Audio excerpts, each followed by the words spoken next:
Returning to our top story now, for the eighth and final time this year, the Reserve Bank has raised the official interest rate. It's another increase of 0.25%, taking the cash rate to 3.1%, its highest level since November 2012. It comes at a time when private sector wages are beginning to rise in industries like tourism, mining, manufacturing and construction.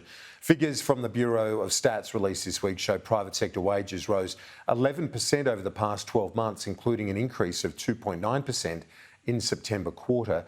Let's bring in Treasurer Jim Chalmers live from Sydney.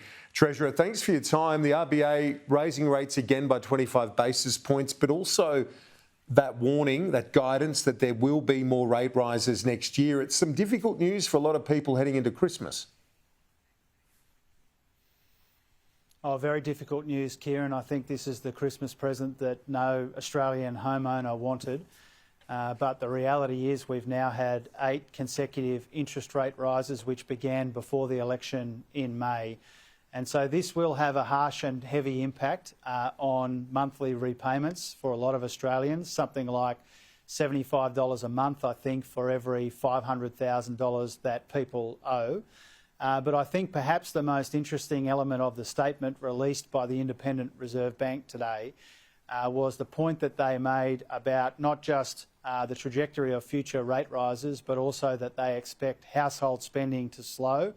But the magnitude of that slowdown and the timing of that slowdown is still uncertain. And so I think that is really the key consideration for us in the economy. We are hostage to a number of developments we don't control, whether it's the war in Ukraine, China and COVID, US, UK and Europe, whether it's the impact of these rate rises determined independently by the Reserve Bank, and whether it's harsh weather events and natural disasters.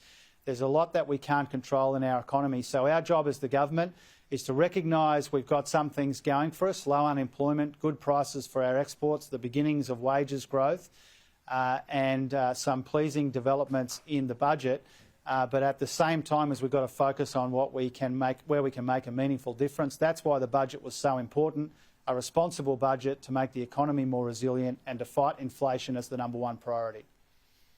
With this increase of 0.25% as opposed to 0.5%, do you think the RBA is now seeing some tightening, which I think you alluded to in their statement?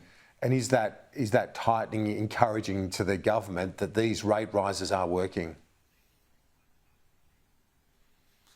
I think we are seeing the beginnings of the economic impact of these rate rises. Obviously, already Australians with a mortgage, and particularly those with a big mortgage, are already feeling the impacts of these rate rises since before the election. But the economic impact is still to play out, I think, still ahead of us. We will see in the national accounts tomorrow some, but not all, of the uncertainty and pressure on the economy, because those September national accounts are backward-looking and a lot of the uncertainty lies ahead. But I think we are seeing the beginnings of some of the economic consequences of higher interest rates. One of the reasons why the Treasury forecast that I included in the October budget forecast a big softening in consumption and a big softening in growth, partly about the global economy slowing down, but mostly about the impact of these rate rises. I don't second guess or preempt decisions taken by the Independent Reserve Bank, but they won't meet in January. They'll meet again in February, and no doubt all of these considerations will be central to the next decision that they make next year. One thing that they have warned of is the risk of a wage price spiral. Is there a risk that the IR laws passed last week could add to any such spiral? No, there frankly isn't, Kieran. You know, we've got an inflation problem in our economy because of a range of reasons, and wages growth is not one of them. And so we've made it very clear. I think other independent observers, credible economists and others have pointed out that one of the problems in our economy for too long now, for the best part of a decade, has been stagnant wages growth. Obviously, we want to get wages growing again.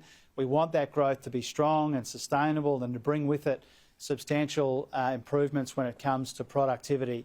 But we don't have an inflation problem because wages are too high. We have an inflation problem because there are issues in our supply chains. We've got labour and skills shortages.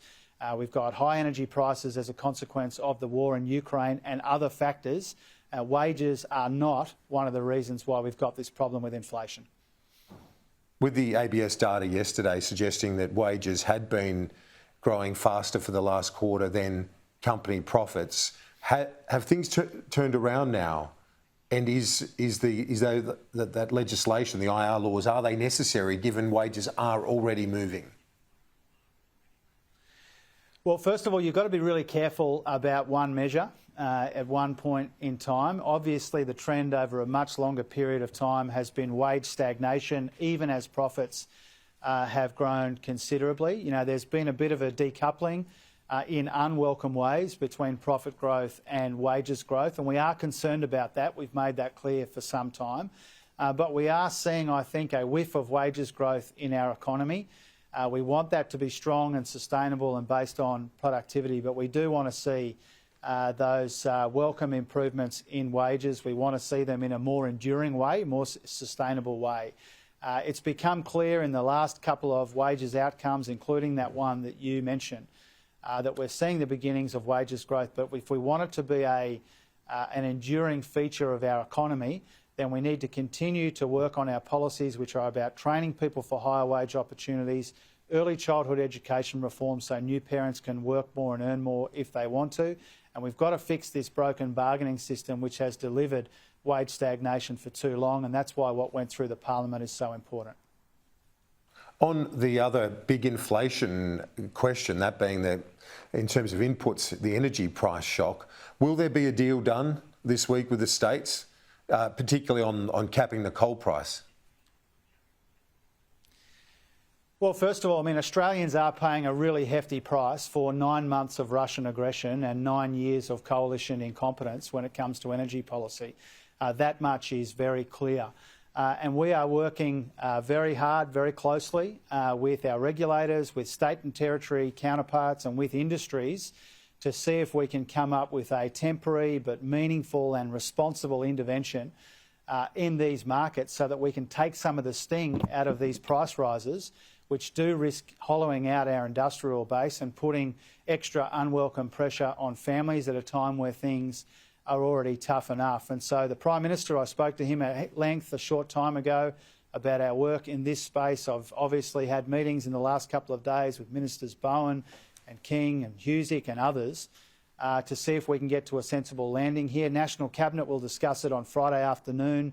Chris Bowen will discuss it with his counterparts on Thursday as well. So there's a lot of work going on. We do want to try and take the sting out of these energy price rises if we can. They come courtesy of the war in Ukraine, but the consequences are being felt around the country. And so I think we've got a responsibility to act in a considered way, urgently, but recognising there's a lot of complexity here, a lot of moving parts, and that we don't hold all of the levers. Finally, you mentioned the GDP number. It's out tomorrow. It is looking back, so it's dated to an extent. But do you think that our growth is holding up in the face of all those challenges? Oh, we've got a lot going for us, and we're in a better position than a number of our peers. But what we'll see in the national accounts number most likely is some but not all of the uncertainty that we confront, particularly the consequences of a slowing global economy. And so it will be backward looking, and a lot of the uncertainty lies ahead. We do have a lot going for us in the economy, but we've got a lot to trouble us as well. And so our job, whether it's energy, whether it's banking upward revisions in revenue from commodity price increases, whether it's taking a more responsible approach to the budget and making our economy more resilient, all of these things are the best way that we can build our buffers against this international uncertainty, and that's what we've been trying to do. Treasurer Jim Chalmers live from Sydney. Thanks for your time. Thanks, Kieran.